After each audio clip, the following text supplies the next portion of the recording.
E vamos juntos aqui meditar hoje aqui na palavra sobre a volta de Cristo. Você sabe o dia que o Senhor virá? Hoje nós vamos meditar aqui juntos. Eu convido você a pegar a sua Bíblia, né? Nós vamos meditar no texto da primeira carta aos Tessalonicenses, o capítulo de número 5.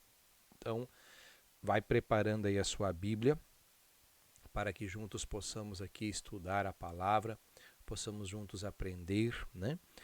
Inclusive, se você ainda não é inscrito no YouTube, se inscreva, porque o propósito é evangelizar. O propósito é que as pessoas sejam alcançadas através da palavra do Senhor. A Bíblia nos ensina que temos que evangelizar a tempo e fora de tempo, né? Não é só dentro do templo de uma igreja, mas de todas as formas. E hoje aqui a internet está nos facilitando isso, onde nós podemos transmitir a mensagem.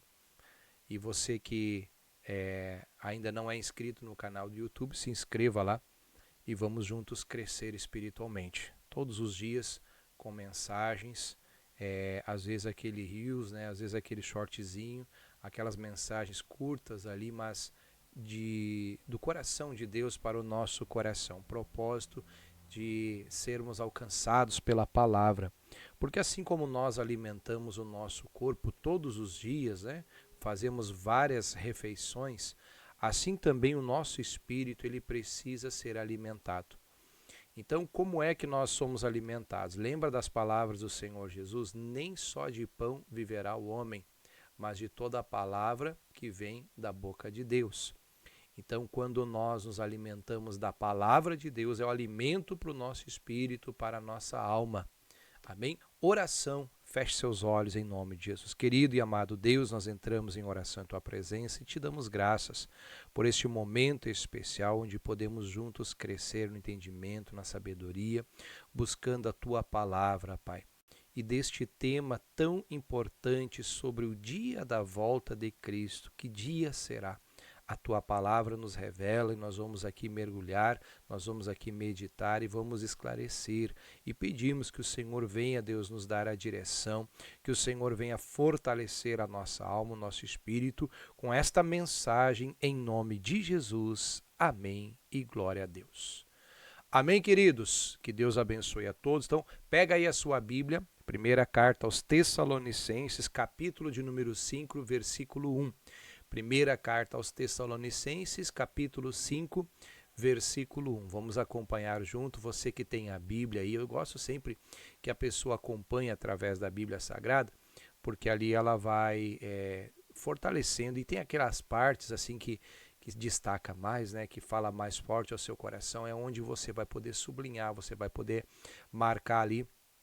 Então aquilo ali grava mais, né? Então tem uma absorção melhor no teu espírito. Então vamos juntos aqui fazer a leitura. Diz aqui, ó: Mas irmãos, acerca dos tempos e das estações, não necessitais de que se vos escreva, né? Então o apóstolo Paulo aqui, que escreve a igreja de Tessalônica, né? Ele está falando, ele começa aqui a mensagem esclarecendo, olha, a respeito, né, das estações, dos tempos, não há necessidade que se escreva. Mas que estação ele está falando, que tempo ele está falando? Será que ele está falando da primavera, do verão, do outono, do inverno? Não, ele está falando do tempo da volta de Cristo. E olha o que ele diz, mas é importante, né? Que ele diz, ó, versículo 2: Porque vós mesmos sabeis muito bem que o dia do Senhor virá como o ladrão de noite. Então, nós temos no nosso calendário, né, os dias onde começam cada estação e também encerram. Então, no período de 365 dias, nós temos aí 4 estações. Nós que moramos aqui no Rio Grande do Sul, as nossas estações são mais bem definidas. Quando é calor, no verão é calor mesmo, no inverno é frio, né? Aquele frio rigoroso, e temos as meias estações, a primavera e o outono, que o clima é muito agradável, mas cada um com a sua particularidade, vamos dizer assim, e E cada um deles, então, tem a sua definição, né? Os ciclos, né, da natureza, onde a natureza se renova, onde ali é o tempo de plantar, onde há o tempo de colher e tudo mais. Então o Senhor Jesus, ou melhor, o apóstolo Paulo aqui, quando ele escreve, né, porque ele faz se valer das palavras do Senhor Jesus. Porque quando ele diz aqui que quando o Senhor virá, ele virá como o ladrão.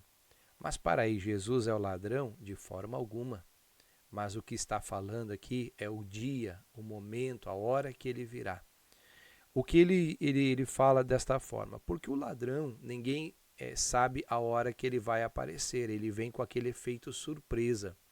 Hoje nós temos aí diversas residências e estabelecimentos comerciais, onde às vezes tem um circuito de câmera, onde tem ali um monitoramento, que as pessoas conseguem acompanhar em tempo real o que está acontecendo. É lógico que há uma necessidade, então, naquele momento, de estar ali acompanhando, né? De estar atento. Pois bem, né? Então, estamos falando aqui de um tempo quando não existia essa tecnologia. Numa época que só se descobria depois que dava falta de um item, de alguma coisa. E quem já recebeu essa visita indesejada de um ladrão sabe como é chato, como é ruim quando a pessoa se depara com uma situação como essa, que alguém levou algum pertence, algum bem, algum dinheiro, e a pessoa nem percebeu, porque o ladrão ele age assim, ele é muito rápido. Mas, como eu falei, o Senhor Jesus não é o ladrão. Inclusive, lá em João 10:10, ele esclarece, né? O ladrão, ele não vem senão para roubar, matar e destruir. Mas eu vim para que tenham vida e vida com abundância. Então, Jesus deixa claro que ele não é o ladrão. Mas a vinda dele, quando Jesus virá, vai ser como ladrão, ou seja, vai ser de surpresa. E onde é que nós encontramos essas palavras do Senhor? Há diversas referências na Bíblia. Eu quero acompanhar com você em uma delas, lá em Mateus. Deixa marcadinho aqui, vamos ligeirinho para Mateus. Capítulo de número 24. Evangelho de Mateus, capítulo 24, versículo 42. Mateus 24, 42. Eu quero que você preste muita atenção nessa mensagem. Porque nós vivemos um tempo em que as pessoas elas têm buscado a Deus, né? São às vezes instigadas, são às vezes provocadas, ensinadas a buscar o milagre de Deus, a prosperidade de Deus, a cura de Deus, a bênção para casa, a bênção para a família, a bênção para a sua vida. Tudo isso Deus tem para dar. Mas qual é a mais importante de todas? A sua salvação. E a pergunta é, se Jesus voltasse agora, você estaria preparado? Esses dias eu assistindo assim um vídeo, né? Uma pessoa postou lá e mostrou recentemente, nós tivemos aí as provas do Enem e os portões se fechando e quantos alunos ficaram de fora. Você também viu isso? Você assistiu no noticiário? E eu achei bem interessante que um pregador pegou esses vídeos e mostrou assim as pessoas hoje desesperadas, porque aí você vê aqueles jovens, aquelas pessoas chorando, desesperadas, porque se atrasaram para a prova e os portões estavam fechados. Mas e os portões celestiais?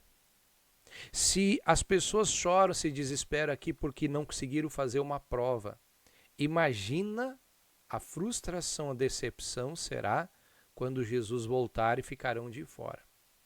É brabo? Olha o que diz aqui, ó, Mateus 24, 42. Vigiai, pois, porque não sabeis a hora que há de vir o vosso Senhor. Eu comecei aqui a mensagem falando do dia da vinda de Jesus. Eu quero já aqui deixar bem claro, eu não sei. Você sabe? Também não. E aqui o Senhor ele está falando, né? Que é qual é a nossa parte, o nosso papel, a nossa função, vamos dizer assim, é vigiar. É estar atento para a volta de Cristo. E a volta de Cristo ela se dá em um determinado momento em que a igreja será arrebatada. Mas muitos já para essas pessoas, a volta de Cristo já aconteceu. De que forma? Quando a pessoa ela parte aqui deste mundo. E nós temos visto e acompanhado os noticiários, visto tantas fatalidades que acontecem, tantas pessoas que precocemente partem aqui deste mundo e tinham, né, uma vida pela frente, vamos dizer assim. Mas o que é a vida? O apóstolo Tiago diz que a vida é como um vapor que aparece e desvanece. Nós não sabemos o dia que nós vamos partir daqui. Por isso nós temos que vigiar. Então, olha o que ele fala aqui, versículo 43. Mas considerai isto: se o pai de família soubesse a que vigília da noite havia de vir o ladrão, vigiaria e não deixaria que fosse arrombada a sua casa. 44. Por isso, estai vós apercebidos também, porque o Filho do Homem há de vir a hora que não penseis. Então, o Senhor Jesus aqui falou que ele vai vir a hora que as pessoas não pensam. Nós estamos vendo aí várias coisas, né? Aqui nesses capítulos fala sobre os últimos acontecimentos, rumores de guerra, mas você sabe quando é que Jesus vai voltar? Há alguns sinais, nós vamos voltar lá para o texto, mas eu queria que você deixasse marcado aqui em Mateus, que nós vamos retornar daqui um pouquinho. Agora vamos lá para Tessalonicenses, onde nós começamos. Mas deixa marcadinho em Mateus aí, que eu sempre gosto, fica fácil assim depois para nós retornar, né? Então aqui o Senhor Deus, ele nos ensina através do apóstolo Paulo, versículo 2, 1 Tessalonicenses 5:2. Porque vós mesmos sabeis muito bem que o dia do Senhor virá como ladrão de noite. Pois que, quando disserem a paz e segurança, então lhes sobrevirá repentina destruição, como as dores de parto àquela que está grávida, e de modo nenhum escaparão. Quem já acompanhou uma gestação, né? Tanto das irmãs que foram gestantes ou que acompanharam uma gestante, ou dos homens que acompanharam uma gestante, você sabe. Há uma programação, muitas vezes ali, quando hoje com as tecnologias que tem, os médicos dão lá um diagnóstico, um prognóstico, ó, dia tal vai nascer essa criança e tudo mais, mas às vezes acontece o inesperado, vem antes do tempo. Então, a pessoa ela tinha feito um planejamento, mas daqui um pouco ela foi surpreendida. Eu conheço o caso de uma irmã que ela ficou sabendo do seu parto no dia que nasceu a criança, que ela estava grávida, ela nem sabia. Foi muito surpreendente, né? E toda a família ficou surpresa, até acharam que ela estava escondendo a gravidez, mas não, foi um caso que aconteceu. Interessante isso. E a volta de Jesus será assim. As pessoas vão estar às vezes esperando, mas dia tal, vai acontecer isso, vai acontecer aquilo. Olha o que o Senhor diz, quando houver paz, quando as pessoas não esperarem, porque às vezes no meio de uma revolução, no meio de um conflito, de uma guerra, de uma turbulência, a pessoa, daqui um pouco Jesus está voltando, mas às vezes não, às vezes está tudo em paz. E aí eu digo assim para você, às vezes as pessoas pensam, olha, vai se envolver num acidente, está acontecendo um negócio, a pessoa se arrepende, ela busca, né, o perdão de Deus, às vezes dá tempo. Mas quantas pessoas que às vezes ali, como eu já ouvi, e você já deve ter escutado alguma história, a pessoa estava bem, daqui um pouquinho, botou a mão no peito, partiu. Estava tudo em paz. Não tinha uma doença, assim, uma coisa evidente, não foi um acidente, não foi uma coisa, uma tragédia, foi uma coisa assim inesperada. Enfim, então, às vezes quando está tudo bem, ou, como eu até falei, às vezes uma fatalidade, a pessoa estava fazendo uma viagem de passeio, estava feliz, estava tudo bem, daqui um pouco acontece alguma coisa e a pessoa partiu. A gente nunca sabe, irmão. E a gente precisa estar vigilante, nós precisamos estar preparados para a volta de Cristo. Versículo 4, olha a recomendação. Mas vós, irmãos, já não estáis em trevas, para que aquele dia vos surpreenda como um ladrão. Mais uma vez o Senhor nos fala sobre isso. Nós não estamos nas trevas. Nós somos iluminados, nós temos a palavra, nós temos o conhecimento, nós não somos tapados, nós não somos abestados, nós não somos ignorantes. O Evangelho, meus irmãos, olha só. Aí eu volto a falar aquilo que eu comentei um pouquinho antes aqui. Muitas pessoas têm olhado para o Evangelho como um status, como um bem-estar, e se esquece do principal, que é a salvação. Para que Cristo veio? É claro, pastor, mas Jesus veio dar vida e vida com abundância. Sim, mas essa vida abundante, ela começa aqui na terra e ela vai à eternidade. Não se deslumbre, não se engane, não fique só buscando bênção, bênção, bênção. Sabe? Busque o abençoador. Busque viver com Cristo. Eu uma vez escutei uma frase, você já ouviu falar dos budistas, daqueles que adoram Buda, os monges budistas, né? Eles têm um provérbio com eles que eles carregam. Viva todo dia como se fosse seu último dia. Você lembra quando o Senhor Jesus falou que os filhos das trevas são mais rápidos ou mais sábios que os filhos da luz?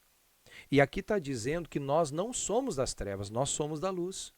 Só que tem gente que veio para a luz, mas está vivendo pior do que o das trevas.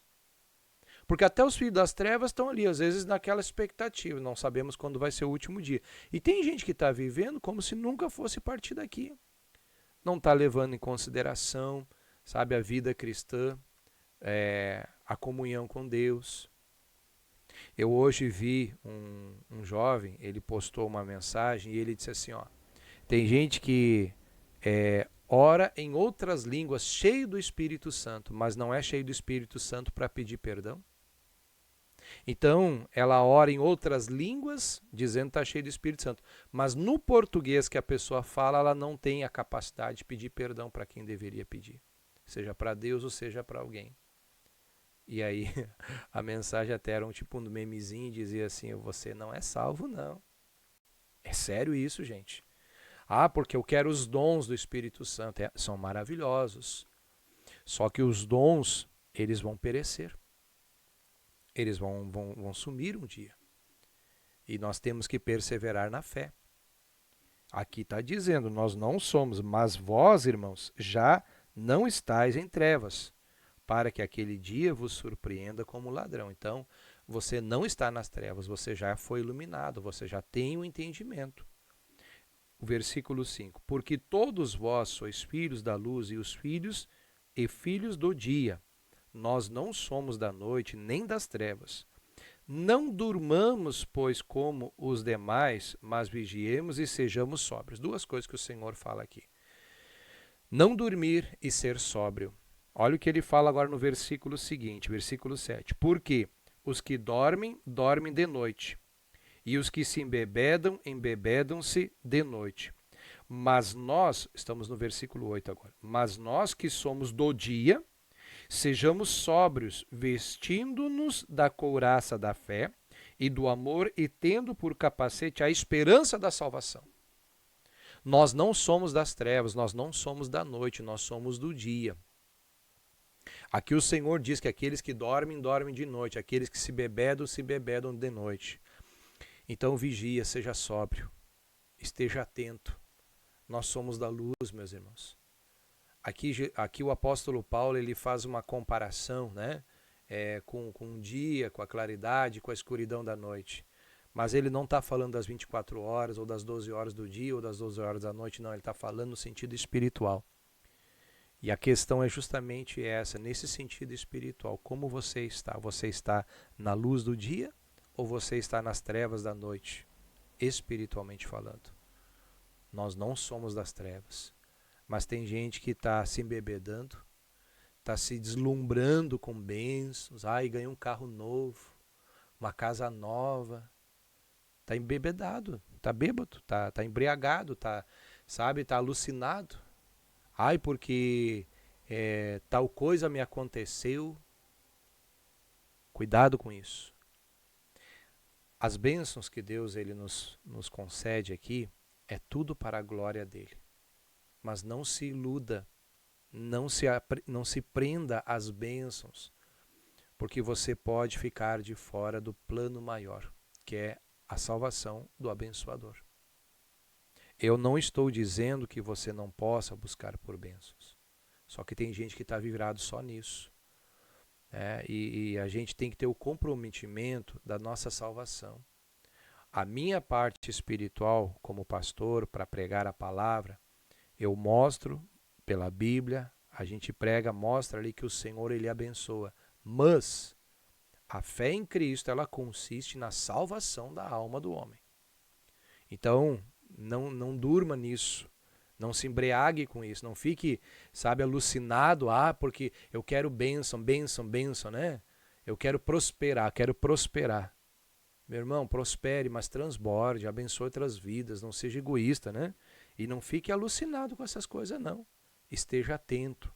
Olha o que ele fala mais aqui, ó. Versículo, vamos ler de novo 8 aqui, ó. Mas nós que somos do dia, sejamos sóbrios, vestindo-nos da couraça da fé. Então, não esqueça que a fé tem que acompanhar a sua vida, tem que estar revestido. E do amor. Eu tenho feito todos os dias, ou quase todos os dias, né? Uma mensagenzinha ali, no YouTube também e no Facebook, falando sobre o amor. Quem quiser acompanhar, acompanhe. Quando eu faço a minha caminhada matinal, eu pego ali, medito também na palavra, já falo ali e faço uma oração também. Estamos na primeira carta aos Coríntios, capítulo 13, onde fala ali sobre o amor, e tem tanto ensinamento, meu irmão. E nós não podemos esquecer que Deus ele é amor, e nós temos que andar nesse amor, né? Vestindo-nos da couraça da fé e do amor, e tendo por capacete a esperança da salvação. Você sabe que o capacete dentro da armadura é a parte mais importante, porque se for atingida a cabeça, já ouviu falar de pessoas que tiveram morte cerebral. Até os órgãos foram doados porque a cabeça morreu. Morreu a cabeça, morreu a pessoa. Hoje nós temos visto aí a tecnologia, a ciência está avançando. Até então não se tem ainda comprovação de transplante de cabeça, mas eu acredito que daqui um pouco eles vão conseguir chegar lá. Está muito perto, né? Só que o que acontece, né? Na mente da pessoa estão ali as faculdades mentais, está o raciocínio e está também a fé. Porque o corpo, né? Ele é uma parte importante do organismo, mas, né? A gente sabe que há transplante de órgãos, a gente sabe que há implante e tudo mais, muitas coisas consegue fazer. Agora na alma, né? É só Deus mesmo. E aqui ele está falando, porque ali vem onde que se fala da salvação, né? Porque você sabia que quando nós estivermos com o Senhor, nós vamos ter o corpo recriado, nós vamos ter um corpo de glória, não vai ser mais esse corpo como você conhece. Versículo 9: Porque Deus não nos destinou para a ira, mas para a aquisição da salvação por nosso Senhor Jesus Cristo. Você sabe que existe a ira de Deus. Vai chegar o dia do acerto de contas e esse dia vem. E aí o julgamento será rigoroso. E nós precisamos estar atentos. Precisamos estar preparados, meu irmão, para fugir da ira de Deus. Estarmos na cobertura do plano da salvação, protegidos pelo capacete da salvação. Versículo 10. Porque morreu por nós, para que quer vigiemos, quer durmamos, vivamos juntamente com Ele. Então, quando você está com Cristo, então aqui ele até diz, né, quer você vigie, quer você durma, esteja com Ele. Porque nós temos os dias, dentro do nosso ciclo da natureza do dia, tem um momento do sono, de descansar. Então aqui até o apóstolo Paulo ele esclarece, porque o salvo, até dormindo ele está salvo. Então isso é importante, né? Porque você está com Cristo, e eu já falei sobre isso também, quantos casos assim que a gente ouviu, né? Que a pessoa partiu durante a noite. E aí alguém diz assim, morreu dormindo, teve uma morte tranquila. Eu pergunto, será? Por que eu pergunto isso? Porque eu já tive batalhas espirituais, não sei se mais alguém aqui teve, de vir demônios, perturbadores e assim, demônio de morte mesmo para matar durante o sono. Já aconteceu comigo. Se aconteceu com você, até pode comentar aqui. Pastor, eu me livrei disso, glória a Deus. Mas nós sabemos que existem as perturbações. Agora, a Bíblia diz que o sono do justo ele é um sono suave. Deito logo, pego no sono, acordo porque o Senhor me sustentou. Porque até dormindo o Senhor ele te guarda. Então não estamos falando do sono natural, estamos falando do sono espiritual. Quando a pessoa não está vigiando, ela está deslumbrada com alguma coisa, está adormecida, ela não... Sabe, eu não sei se você está me entendendo, mas tem gente que está vivendo uma vida cristã que não é uma vida cristã genuína. que é só buscar milagre, buscar bênção. Tem gente que veio lá do mundo, mas o mundo ainda não saiu dele. Então a pessoa precisa se converter, ela precisa entender que a salvação é a parte mais importante da vida do crente. Se você não é salvo, meu irmão, você está perdido. Essa que é a verdade. Não adianta acumular bens, não adianta acumular um monte de coisa que tudo você vai ficar. Busque pela salvação e esteja atento, porque nós não sabemos o dia e a hora. Versículo 11. Pelo que exortai-vos uns aos outros e edificai-vos uns aos outros, como também o fazeis. Fica aqui uma reflexão e um ensinamento para nós nos exortar uns aos outros. Exortar não é xingar, gente.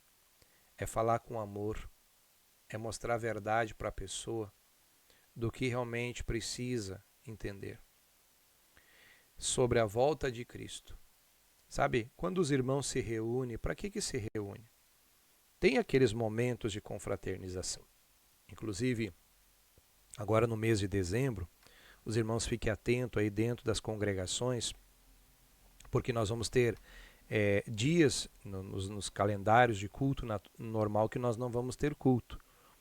E aí eu conversei com os pastores, deixei à vontade cada um organizar o seu rebanho com seus irmãos lá, para ter um momento, um dia de lazer. Por exemplo, lá estava conversando com a pastora Adriana, os irmãos lá da cidade de Dom Pedrito, no domingo, deixa eu ver qual é que é o dia aqui do mês de dezembro, vai ser domingo dia 14, né? Então os irmãos vão estar num dia de lazer, né? E a Santa Ceia lá em Dom Pedrito será no dia 7. Nós aqui da cidade de São Lourenço, nós estamos nos organizando para o dia 21, onde nós vamos ter um dia de lazer também, nós vamos num sítio, nós vamos nos reunir com os irmãos, e aí nós vamos ter aquele momento de lazer. Então fique atento aí junto com os irmãos de cada congregação, lá Rio Grande também, converso com o pastor Maico, pastora Maiara, enfim, né? Eu dei liberdade para cada um dos pastores a conversar com os irmãos e se organizar para ter aquele momento de lazer, porque é importante na vida do cristão também, né? E tem esses momentos que a gente vai conversar, né? Mas eu digo assim, ó, quando nós nos reunimos na igreja, nós nos reunimos o povo de Deus, não é para ficar fofocando um da vida do outro, não é para ficar um dando conta da vida do outro, é para nós nos estimularmos a andar na fé.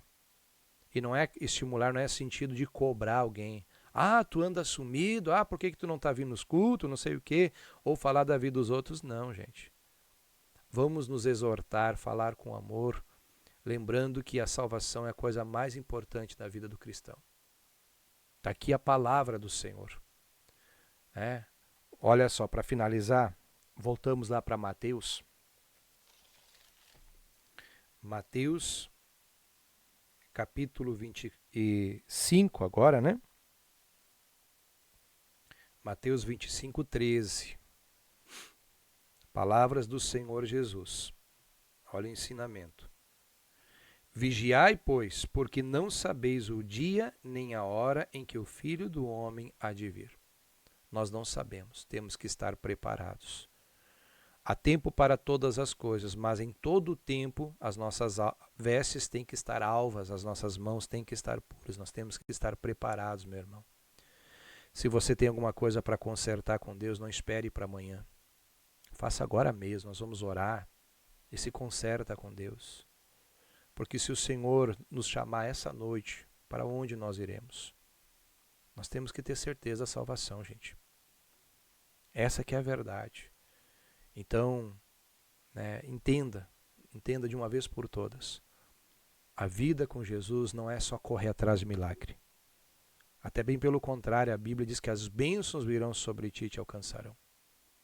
Mas você buscar pela salvação. Pela salvação. O Senhor Jesus, ele fala aqui, né? Ninguém sabe. Mateus 24, versículo 36.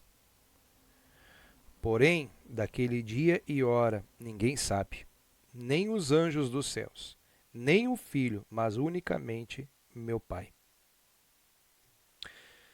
Então fica aqui a dica, nós não sabemos o dia que Jesus vai voltar, o dia que nós vamos partir aqui desse mundo. Quer uma dica para você, para mim, para todos nós? E aqui eu encerro a mensagem. Aqui também Mateus 24, versículo 13. Guarda esse versículo no seu coração. Mas aquele que perseverar até o fim será salvo. Persevere em buscar pela sua salvação. Sabe, se as pessoas, se os irmãos, se os cristãos hoje perseverassem pela salvação, tanto quanto persevera às vezes para buscar um milagre, uma cura. Tem gente que faz propósito, faz o escambau, gente, faz campanha, faz isso, faz voto, faz isso, faz aquilo, sabe? E tudo já nos é dado, essa que é a verdade. Sabe, você precisa conhecer a verdade, conhecer a palavra, mas persevere em andar com Cristo, porque nós não sabemos o dia. Amém? Aqui eu encerro a mensagem com essa reflexão. Mas aquele que perseverar até o fim será salvo. Então vamos andar com Jesus e vamos estar atentos. Vamos orar? Feche seus olhos.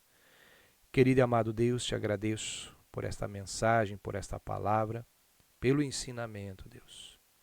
Quantos que estão hoje dormindo ou estão embriagados, não estão vigilantes, estão às vezes deslumbrados por causa de uma bênção alcançada, de alguma coisa que estão vivendo, estão tão anestesiados que estão fora, não estão sóbrios de uma dura realidade que é a volta de Jesus e que será como o Senhor nos ensina, quando ninguém espera. Como o ladrão, quando surge, ninguém esperava que ele viesse. Pai, mas nós temos a orientação, nós não somos das trevas, nós somos da luz. E podemos entender que aquele que perseverar até o fim será salvo. Uma vez que nós aceitamos a Cristo, a palavra foi plantada em nosso coração e nós queremos, Deus, nos manter fiéis. Nos ajuda, nos sustenta.